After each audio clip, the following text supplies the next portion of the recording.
Hello, welcome to the show. This is our very first podcast for Light from the Rabbit Hole. And I am so excited today because I have not only the most amazing co-host that is joining me, but she also happens to be one of my very best friends and is kind of been my rock through this whole entire process. And I want to introduce the world to Robyn Jennings, who lives in California. I'm in Portland, Oregon. I would like her to be my full-time co-host, but she has declined because she has many other more important things in her life, including raising two teenage boys. Your hands are full. My hands are full, and I'm just excited to be joining you on this first show, and that I've been a part of this from the very beginning. So I'm super excited about that. I'm excited for you. I love watching the evolution of my hand twin, and it's been incredible. Let's tell everybody what that means, because people are like, wait a second, are their hands exactly the same? I'm so sorry. I just assume people know what hand twin means. The short version of calling Dawn my hand twin is the infamous Friends episode where Joey is in Las Vegas and he is really excited and he tells the whole gang that he found his identical hand twin. And in reality, they look nothing alike. Their hands aren't the same. And that's exactly how it is between the two of us. We are so different, but our souls are aligned. Our souls are aligned. We are so connected in so many ways. This is a friendship that has spanned over, oh my gosh, 17 years, maybe? I don't know. Something like that. It's got to be that. And we met, our husbands actually were working together, and then we met. And when we first met, we didn't really like each other that much. At all. Can you imagine? No, I didn't like you, but I couldn't stand you. I'm kidding. Yeah. That's so true. But our friendship, yeah, it's been a journey. It's been through the 20s, 30s, 40s, and now, am I allowed to say you're 50? In my 50s. In your 50s? Yeah, it's been amazing. And yeah, go ahead. Well, I feel like I want to grill you and get to the good stuff for why we're doing this and what this is all about. Yes, keep me on task. You do that so well. That's my job. I'm taskmaster. Why are we here? Why are we here today? Well, Robyn, thank you for asking that. So we're here today because I really have a strong desire to not only share my own personal story and my story with my son, Cole, who has given his blessing for me to talk freely and openly about everything that's gone on in our lives, which has been very great. And I've been blessed that he was able to give me that permission. He actually also picked out the music that starts the podcast off, which I'm really proud of him for that. He was very insistent that I use that music, by the way. It was not even up for discussion. He's like, Mom, this is it. So our journey together has been a difficult one that has been mixed with mental health issues, as well as addiction, from probably the age of 12 or 13 for Cole. And also my son is in the LGBTQIA community. And I also am now in that community as his mom, supporting him. So it's the trifecta of all of those three things that we are going to be talking about in these podcasts, and the guests that are going to be on the show are going to all encompass various levels of components within those three topics, and some of the shows will talk about all three. And the main reason for doing it is that I just feel like no one's talking about it, and no one is sharing at the level that I want to share, and that you want to share, because I know you're a part of this as well with me, Robyn. And I just feel like the mental health component and addiction component are just kind of a dirty word out there, unfortunately. And you throw in being gay or lesbian or transgender or any of those other identities into the mix, and it just complicates everything for people who don't understand or who have limiting beliefs. So it's really our story. It's the story of others. And when I was meditating, I actually, a voice really spoke to me, and God, spirit, intuition, whatever you want to call it, and was very clear. And it came in basically 3 words, which was act, share, and serve. And it kept coming over and over and over again until I woke up. And it was kind of in this transcendental meditation. I was like out of body experiencing this whole thing. And when I woke up, I literally ran to the phone and I called my best friend. Well, I remember that moment clearly. I remember the calls and the 911 text messages, call me back. And I knew it was important, and I could actually hear the excitement and the realness in the text message.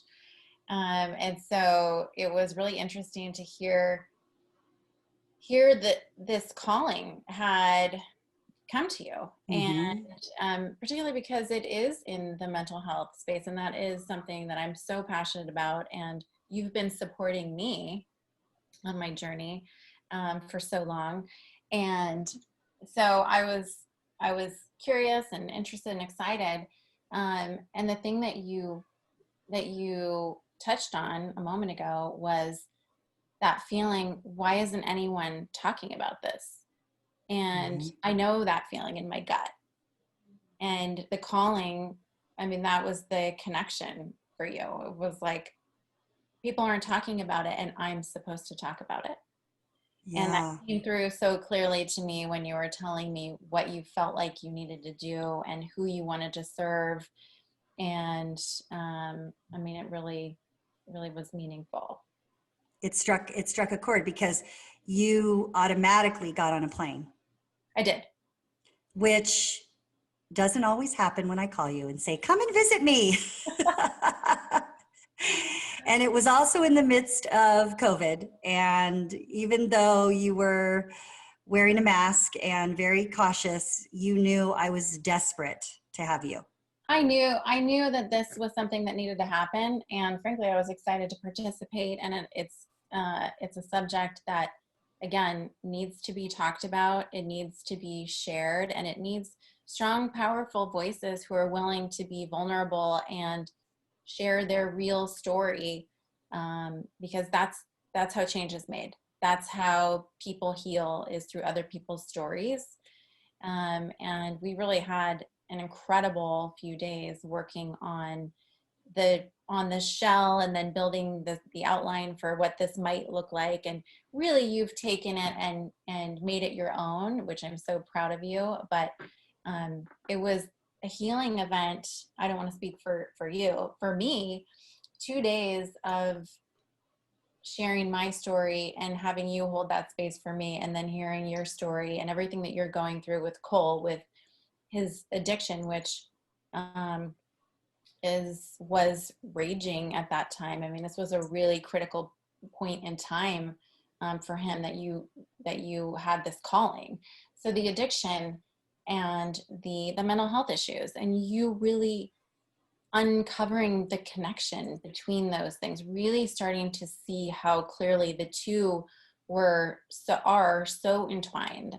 And then layering on, he's gay, and he has all of those factors to contend with, and what that looks like for him, but also for you, what your life looks like as a result of those 3 things. And Yeah. hearing that and really understanding it, that's when I knew how powerful and important your message was. Other people are in your shoes in either 1, 2, or 3 of those things. And so this really will relate to and translate for so many people. Yeah. And thank you for saying that, because you know what I want to tell you, when we were sitting together, I mean, we already are, we've been through a lot and together as a friend, as friends. And we got closer, and I didn't even know that that was possible. But we got closer because I feel like you shared a lot of things about your own personal journey, and you know, your childhood, and some of the things that have contributed to the repeat programs that go on, and the patterns that you're, and the things that you're unpatterning, right, just as I am as well. And you've always talked about those things, and I've heard you, but I wasn't awake. I was not awake. You And just I nailed don't know it. why. Well, Because I was, you know, living, basically I'm going through the same stuff in different ways, but I just think I wasn't ready maybe to talk about it, to face it. And so, like, when I heard you sharing some things with me, I was like, where have I been? Dawn, I think you just said it, facing it. I mean, that's the hardest part, is the mirror. And we all have mirrors held up to us at various points in our life. And sometimes we're ready to look and sometimes we're not. And a lot of times we don't really have control over it.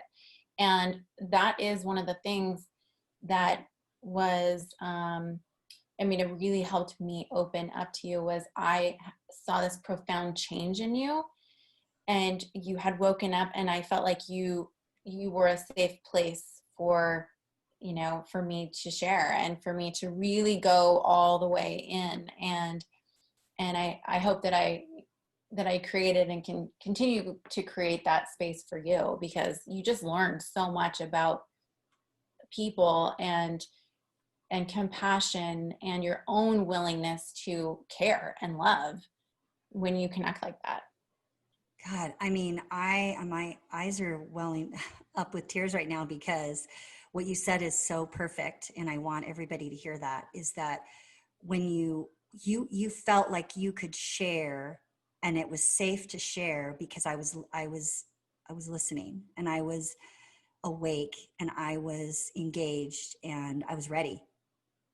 You Yeah. know, and that is so important, because I feel like so many people who don't understand mental illness or addiction, or being gay or lesbian or trans or bi or anything, they think, well, it doesn't impact me, it's not my issue, so you know, I'm just going to move along, right? And those are the people that need to become allies, uh, for every single one of the things we're talking about. Becoming an ally for mental health, even if you don't have a mental health illness, because chances are pretty good you know somebody that does.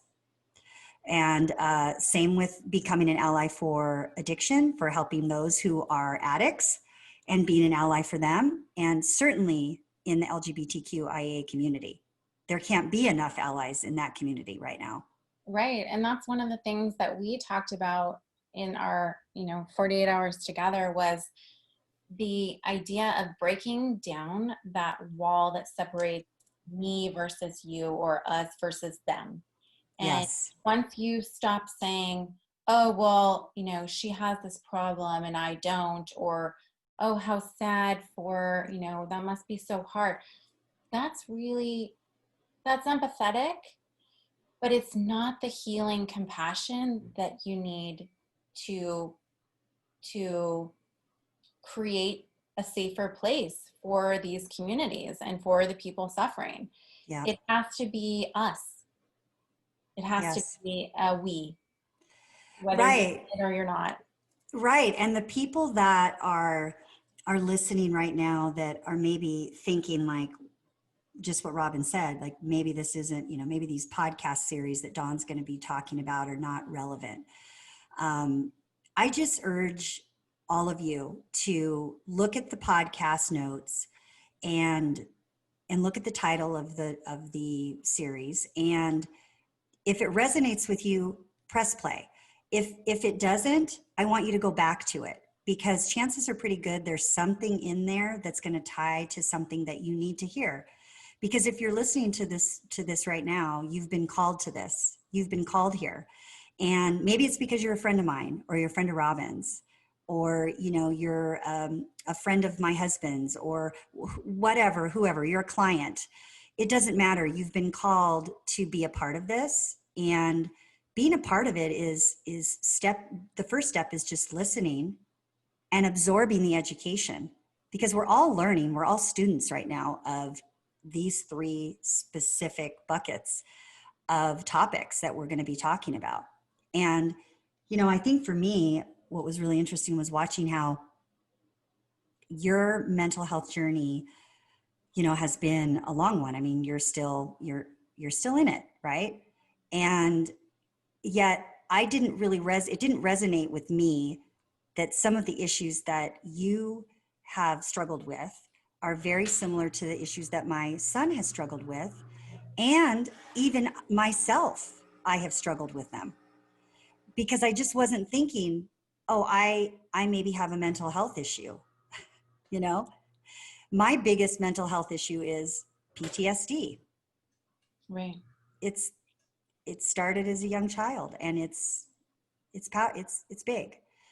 And I'll talk about that on another podcast, but it's a big deal, and it's something that not many people know about. And if you do know about it, chances are pretty good that you know it doesn't define who I am, but it's a big deal. Yeah, it certainly doesn't define you, Dawn, because you're not very easy to define or put into a box. That would be a terrible idea for someone to do that, to label you or try to box you.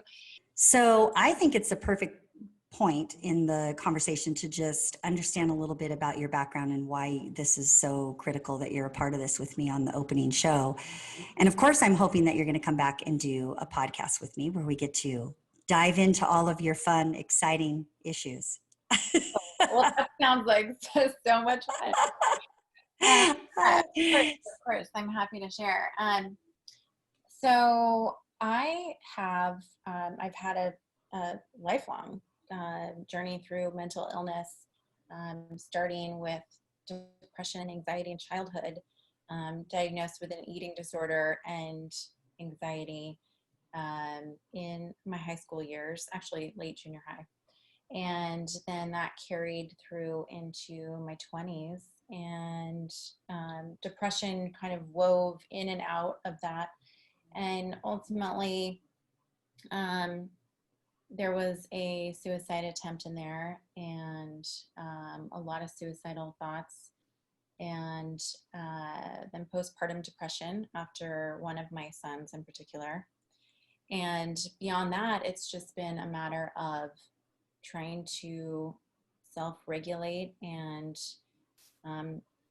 be healthy. It's been a healing journey since about the middle of my 30s, and I'm 43 now. So this is 30 plus years of my life, and all of these experiences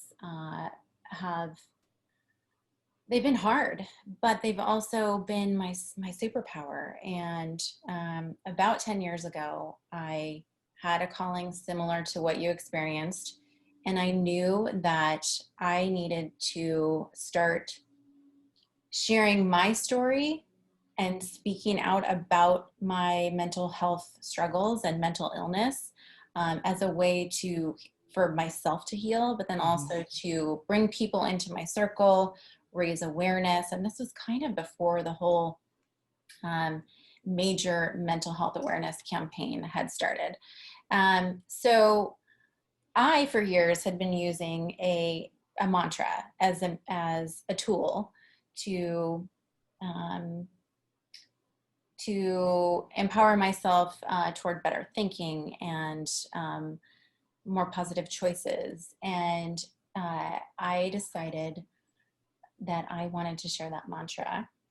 So I launched a wearable reminders company, an apparel company, to work in advocacy and raising awareness for mental health.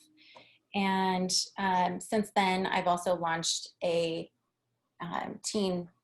youth and teen wellness platform called BeFest. And so I get to serve kids in the community through school districts and through private events, teaching them skills like mindfulness and other tools that they can, that are all within them. And that's been amazing, to grow that platform and to connect with kids, and see how you can make an impact there.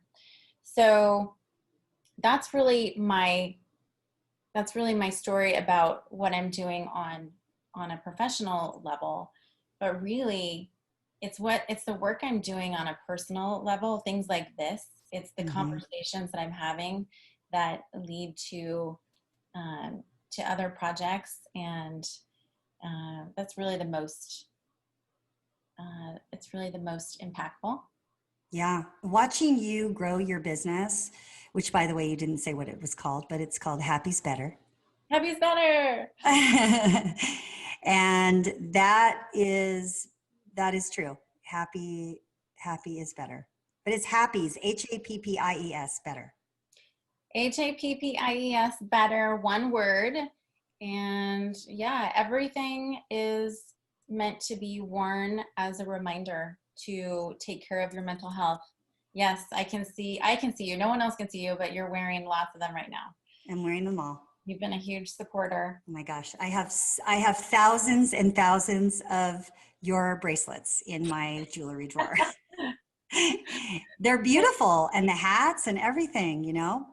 I love it. And I should say that a portion of all sales goes towards I have 4 nonprofit partnerships, and they're all national. And so every sale is raising money, and that money goes directly towards awareness, advocacy, treatment, programs, and all things that I'm really proud of and passionate about. Yeah, and I'm so proud of you. It's just this whole thing from watching you grow your business and watching you actually personally really transform over the last 15, 16 years, however long it's been that we've been really close, has been such an inspiration for me. And I think that's why when I came out of the meditation, it was like, you were the first person I thought of. And I mean, the first. It was like, I need her. I need her right now. I need her by my side. And when we sat down together and we started sharing a bunch of stories, and this is what's interesting when people are listening, like we've been friends for all these years, and yes, we are deep, energetically connected friends, but you know how it is with friends. Sometimes you don't always get down to the nitty gritty. Sometimes you do, but we were doing a lot of that over the years, but we weren't ever to the point where, like you said, you felt like it was a safe space to really share the deep stuff with me. Yeah. So when you did, I just literally was like, how could I love her any more than I do right now? but I do. And you've been a huge, even though you haven't been like helping me through all these podcasts that I've been doing, I know you're here sitting with me, like on my shoulders, basically saying, say something about this and talk about that. And right. I love it. I hope you hear my voice. Yes. Which I'm sure you feel like you want to say something to me now that you would like to ask me. Okay. Actually, I was just thinking you segued so perfectly into something that we really are excited. We got really deep into in our conversation, and that was shame and stigma, which I believe is one of your future podcast topics. Mm-hmm. And you touched on it so perfectly when you said how I hadn't really shared with you, and I hadn't really told you all of these things. And now I think you have such a deeper understanding for why that is. And it's like, when you're dealing with a mental illness, you don't always want to be seen. There's a lot of shame. There's a lot of stigma that goes along with having a mental illness, being depressed, being anxious, an eating disorder. These are all words that people are uncomfortable with, that it brings up shame and the stigmas. You don't always want that label attached to you. I'm Right. depressed. Well, then people start to project their own version of what that means onto you, and that's where you can layer in there's judgment, And so that is such an important topic. I cannot Mhm. wait for you to dig into shame and stigma. Yeah, it's a big one. And, I think what we talked about that was really interesting is that you might have been the one that said this, which is so true, is that privacy and secrecy as barriers, are a part of that. And then shame is a driver for addiction and barrier to recovery. Yeah. So, I mean, we have talked about the fact that you start off with some mental health issues and then it quickly can, the addiction can start, right? Because, Absolutely. Yeah. I mean, we're talking about a situation where someone is dealing with uncomfortable feelings and not feeling happy, not feeling well, not feeling motivated, feeling socially inhibited, all kinds of things that go along with your mental illness or your mental health issue. And so naturally people look for ways, and really it's a good thing. People are trying to make themselves feel better. It comes from a good mm-hmm, place, but so quickly can cross over into dangerous and or addictive behaviors. And those two things are so interwoven. Um, mm-hmm. and I want to hear, I really want to hear, and I'm excited for you to share your experience of that with Cole. Yeah. I mean, shame is really a learned behavior, it's a learned response, right? Don't Yeah, you agree? I do. And, I think that, one of the things that we've talked about a lot is for those people who are listening that know us, you will think, wow, this is interesting to hear Dawn and Robyn talk about this. Probably less about you than you, because you've been talking about these issues for a lot longer than I have. But the perception is, how does Dawn and Robyn, how do they have, their shit together? And yet they don't, it's just the perception, right? Right, Of everything's together, so everything must be fine, right? right. And And it's there's, also the stigma playing in there. The stigma says that if you're depressed or you have a mental illness, then you must not be able to function, and you must not be able, your shit isn't going to be together and you're a mess. And so, yeah, it's kind of, it's both of those things. yeah, absolutely. And, I think that what's difficult a lot of times is that people make that assumption, and some people are going to be really surprised when they start listening to the different episodes of the podcast, because there is a lot of things woven into the conversations with the various people that I'm talking to, who are medical professionals. We have we have a couple of trans male stories. We have resources for, and actually a story um, of a gentleman who runs a center in San Diego that is all surfaced around human trafficking, sex trafficking, which is, I'm just going to say it here, just to start it off. I mean, that's one of the ugliest parts of what has happened in our story, is that unfortunately my son, and thank you to him for giving me the blessing to talk about this, because he can't. Um, my son was involved in a sex trafficking ring here in Portland, Oregon, which, for people who don't think that that is a problem nationwide and that it's going on in your own backyard, I got news for you. And it doesn't matter, what your demographic is, or your gender, or your social status, or anything. It's organized crime, and it happens more than you think, and it can happen to anyone. It doesn't just happen because my son was gay, or my son was or is gay, or that my son had mental health issues or was addicted to drugs. It just so happens that when he was actually groomed, because it starts with the grooming, he was at a camp. He was at a summer camp at 12 years old, barely 12 years old when it started. And the only thing that was going on with him at that point that I didn't know is that he was being bullied because he wasn't talking to me about it. And the school wasn't telling me about it. And, lots changed since then, but bullying is still very real. And that was to the extent of what I thought his issues were. Was he was gay. He hadn't officially come out yet. I knew he was gay when he was, I don't know, 3 years old, and he was wearing my dresses and my heels, and and I always celebrated that. I mean, I kept thinking, he loves fashion. So I kept thinking, I want him to grow up and be a handbag designer and make me a handbag. In fact, I'm still waiting for that to happen.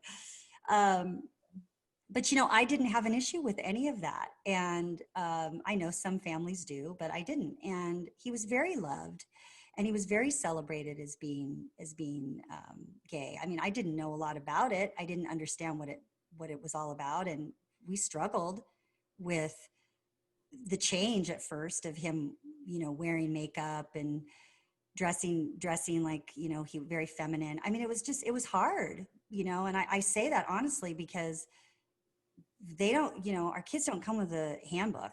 And especially if there's mental health issues that you're not even aware of, right? And so the mental health issues started, much younger, but I didn't know that, and I didn't realize it until the bullying started.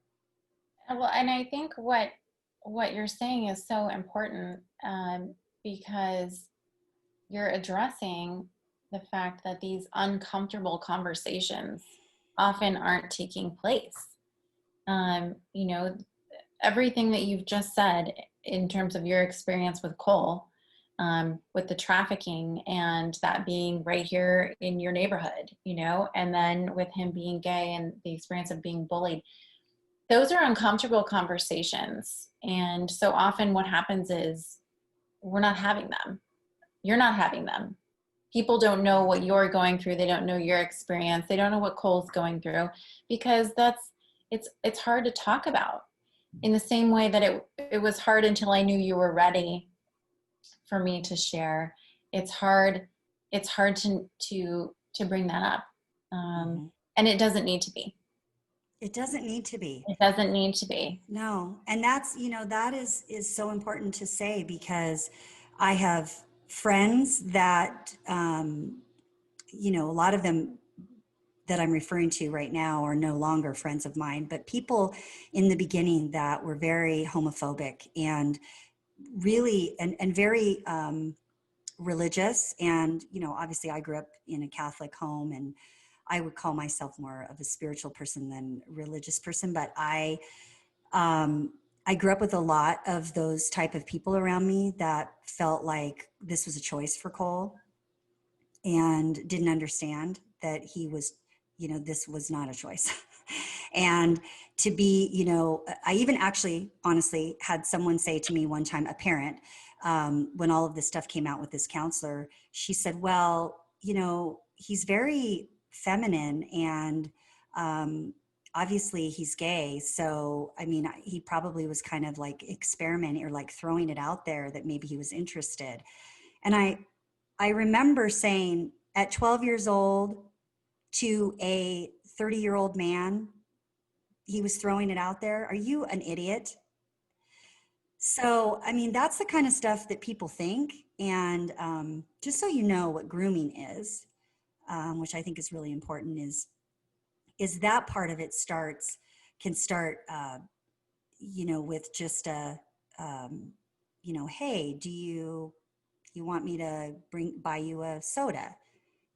Hey, after school, let's go get a Slurpee. Let's go do that. Little things. It starts with little things, right?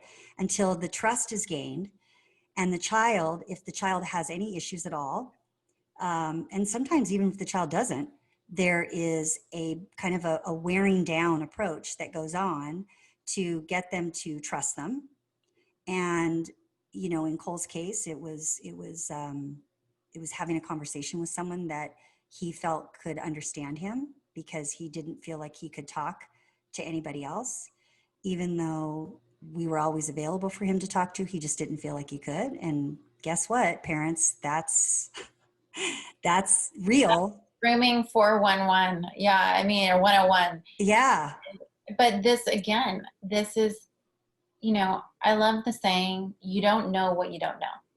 And Right.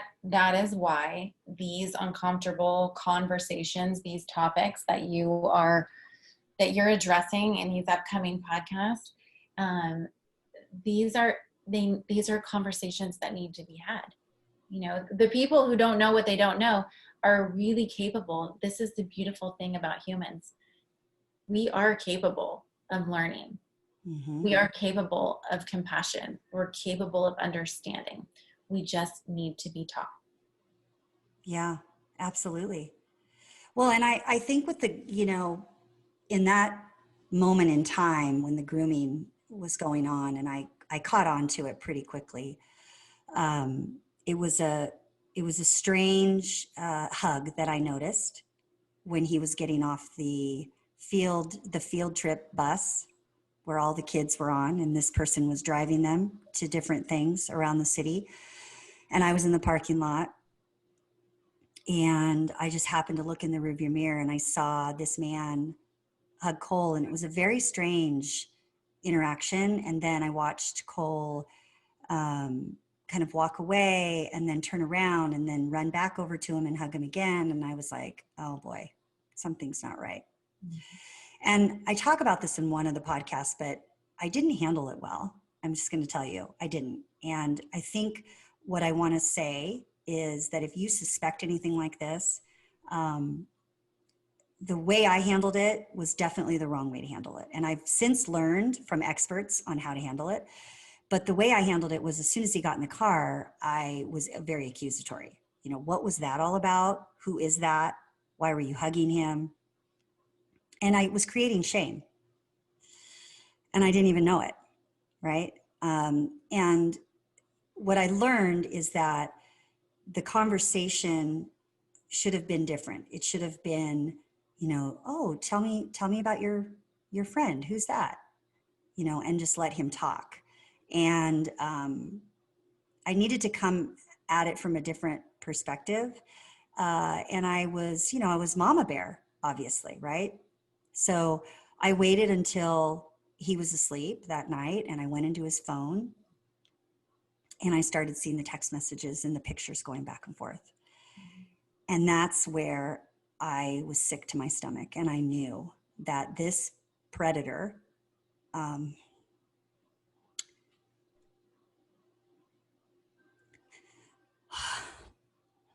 feel you. was in my family. And I didn't know what to do. And I wish that I had somebody to call and say, what do you do when this happens? Who do you call? Obviously, you call the police, which is what we did. But okay, how do you handle the emotions? How do you repair that brokenness that you feel as a parent, and that your son is feeling or your daughter is feeling? And he was mad at me. He was mad because he said, Mom, you don't understand. He's my friend. He cares about me. And it was awful. It was an awful experience. And, it was a horrible place to be. And I've never talked about it. And I feel like I have to talk about it because it's part of the healing. And I feel like it's helping when I say these very raw, authentic things that I'm going to be talking about. It's healing other people who've gone through this. It is. And I can feel your pain. Anyone listening is going to feel it. And it's so tragic and sadly so commonplace in our society. So this is powerful, Dawn. This is important for people to hear and understand how it happened, how you responded. Now you can respond differently. You can help people with that. And so I'm so glad you shared it. I hadn't actually heard those details before, and it's important. And I think from that, you know, one of the things that we also decided we wanted to really hone in on was this idea of other people's comfort before our own. So when you're dealing with these issues related to mental health, it's putting other people's feelings ahead of our own. You know, not having the Yeah. uncomfortable conversation, not feeling like we can easily pick up the phone and call people, because we don't want to make other people uncomfortable with Yeah. these, you know, dark topics, the shame. Um, and I mean, that's something that you have so much experience with. Yeah. I really appreciate you giving me a second to catch my breath. um, yeah, I mean, the uncomfortable conversations, like I'm tired of tiptoeing around the topics, and I'm not going to do it anymore. And I'm not, and I know you feel the same way. And I don't have people in my life anymore at almost 53 years old that are not on my page. Like, get on my page. You are either going to have a genuine, honest conversation with me about, you know, who you are, what you stand for, what you care about, what you share, who you serve, you know, all of the important things. And you don't have to be someone that has trauma to be my friend, FYI. But I just want you to be real. And so if you can't be real, then there's no place in my life for that anymore. And so the uncomfortable conversations become less uncomfortable because everybody knows what they're going to get when they talk to Dawn, Well, especially moving forward. I have a news flash for you. You have been gifted at pushing uncomfortable conversations probably your whole life. Um, but there's a new energy behind it and a new authenticity. And also, as much as you say, you know, you don't have room for your life, you I challenge that only with there's an opening that's happened. Yeah. You're called to share this message. Clearly, you are still soft, and you want to be part of the change. Yes. And so people aren't already on your page or my page, and it's our job individually and as a collective and with all of the other guests you're bringing onto the show to help bring them onto the page, because Yeah. the more people we have on our page, the more healing, the stronger we are, Yep. the happier, healthier we are, the more resilient we are. And Yes. there's this whole energetic thing that happens. You're so politically correct. Thank you for saying that. Oh, I clearly am like, look, you're either going to get on my page or you're not. Um, you know, the uncomfortable conversations, though, like, I think one thing I wanted to talk about that really is important is the do's and the don'ts of the conversations, and not knowing what to say is okay. You don't have to have answers for everything, but the do's and the don'ts. So let's talk about that just for a minute, because you come from a perspective of, you know, you've heard a lot of things around mental health when you're down and you're not feeling happy, Robyn. People make comments to you or have made comments to you that are just the wrong comments to be making, quite frankly. yeah. I mean, I don't really appreciate anyone's suggestions for things that would make me less depressed or less anxious. I really just don't give a shit about what works for you or what you think I should be doing. So you're saying get on your page? Is that what you're Okay, saying? I guess I'm saying get on my page. No, you know, there are so many ways that unfortunately people with good intentions end up layering on guilt or shame or judgment, um, in terms of mental health. So for example, uh, one of the issues when dealing with depression, this is common, is you just tend to want to hide. You want to be invisible.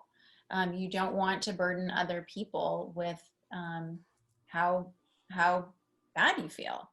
And you can be tired, you can be not feeling energetic or well. There are so many parts to it, but um, you know, that can be misinterpreted by a lot of people who don't know what that feels like. They can think that you're being rude, or that you don't care about them, or it's really easy to misunderstand what the depression is, or what the depressed person is really going through. So what do you say? What do you say to someone? Because this has been really good for me as we've been talking on what to say, like the good things to say to Cole to encourage him, because I definitely have said the wrong things to him before. I think it's really this simple. What does support and friendship from me look like for you? What does it look like for you?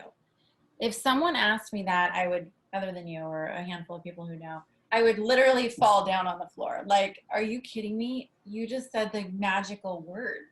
Is that right? Yes. What does it look like for you? It really is like, hey, I'm here. This isn't about me. I'm asking, what does it look like for you? I want to hear. What is, how can I help? How And can I support? how can I support? But what does it look like for you? I think that is so powerful. And I can't take credit for that because I heard it somewhere and it made a huge impact, and I wish I could remember. That's my anxious brain not remembering. But yeah, is that a good example? Yeah, that's a really good example. That's a good example. And then segueing into addiction, when you have a friend who is like in my situation, or maybe even a friend who is an addict, there are certain do's and don'ts there. So Yeah. let me just, What is that? yeah, What does that look like? let me just tell you the number one thing that will infuriate a mother. And I'm not just saying this mother, but I have asked other mothers that I know that have children who are addicts.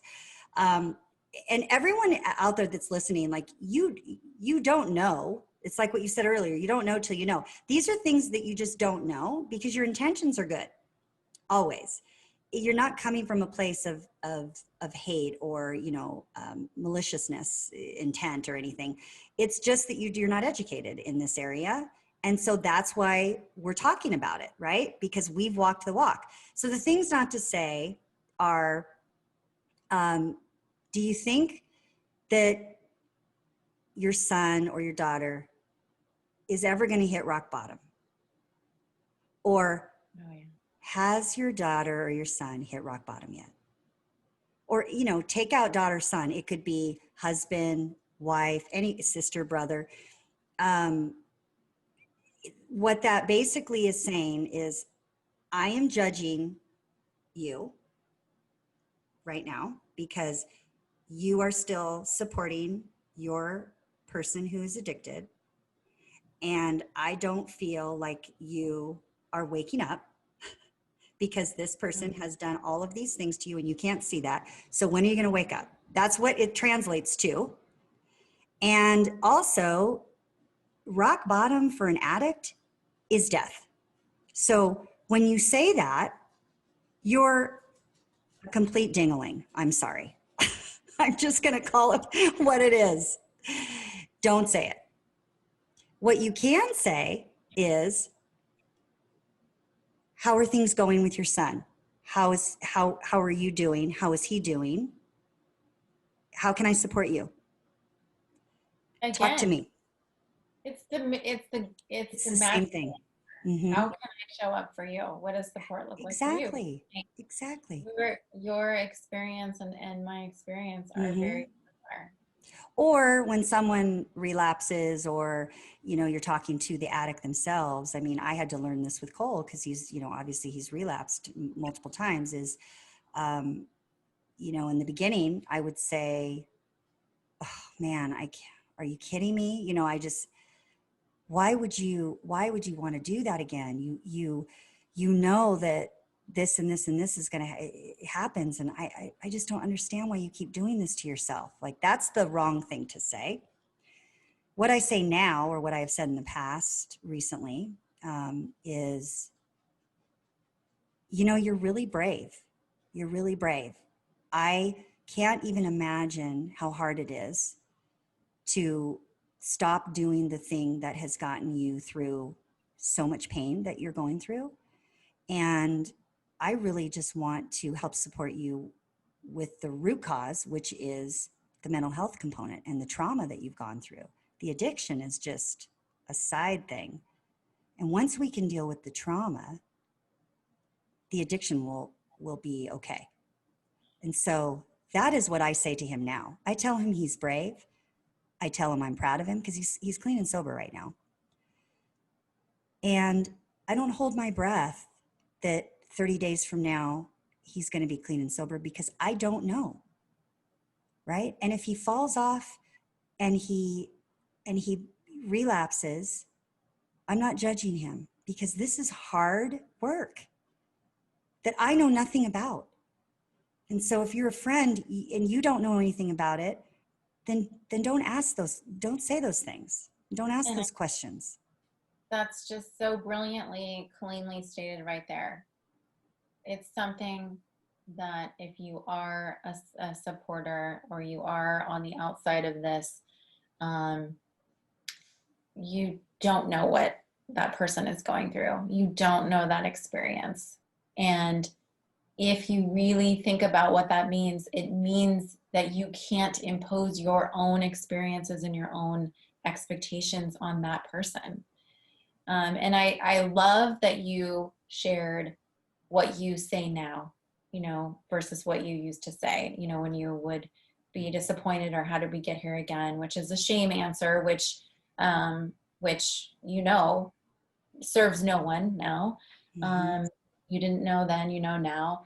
But now you're saying, hey, you know, you're brave. I know you've been trying to regulate yourself, you know, going back to what we were saying earlier.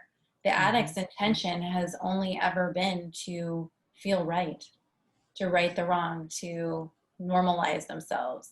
Mm-hmm. And your acknowledgement of that helps move beyond. You're acknowledging, you know, if you can name it, you can tame it. You're acknowledging the existence of that, which will allow the progression into, hopefully, optimistically, into getting at the root cause, and, you know, into the mental health, because that's where it started. Mm-hmm.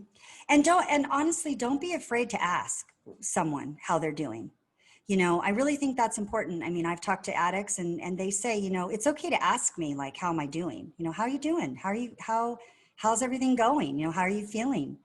And the same when you're supporting someone, when someone asks me how Cole is. I mean, I had someone ask me today, and she just came right out and she said, how's Cole doing? And I was like, he's doing great. Thank you for asking. Instead of, so how is Cole doing? And you don't have to answer that if you don't want to. Like, just ask the question. I am so glad you just said that, because even I, a person with, you know, mental health struggles, I even have done that with you. I've hidden, like, is it a good time? Are you okay? And so I will never do that again. Thank you for educating me, or re-educating me. So I want to segue into another question for you that's really important.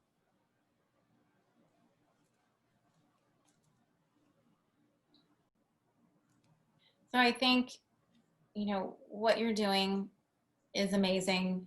Again, you know, why this conversation? Why this platform? Why are you doing it now? And what's your goal? Yeah, I'm doing it now because it's the perfect time to do it, with the country being awake, with everything that's going on. And, you know, people are taking a look within, and people want to be educated. Certainly that's going on in the Black Lives Movement, and, you know, the LGBTQIA community is one of the most oppressed communities out there, and the suicide rates are at 50%. And so it's the time to talk about it, because people are open to hearing and learning about all of this, including the gay community, the LGBTQIA community. So that's why. And, you know, because I'm awake, Robyn. Oh, I know. And I have something to say, damn it. But, you know, I mean, the true calling lives in the stillness and the silence. And that's what happened to me. When I calmed my mind, I was able to have this true calling come through. And I think why this platform is that, you know, we're trying to heal. All of us are just trying to heal. The ones that are ready, the ones that are awake. And, you know, if you think about the power behind the authenticity of sharing our own story, you realize how many other people you might be helping. And you also might be helping your own soul in the process, right? Yeah, that's the truth, sister. And I just am really honored and humbled that I've been called to do this, to serve, because I want to give voice to those who are afraid to talk. And if I'm sharing the things I'm sharing, and I'm crying on these podcasts, and I'm, you know, doing EFT tapping and everything else, like, you can do it too, right? Absolutely. I'm so happy for you, excited for you, and just genuinely proud of you as a human, proud to call you my friend, and can't wait for the listeners to hear this podcast and then everything following it. I love you. I love you too, sweetheart. Thank you.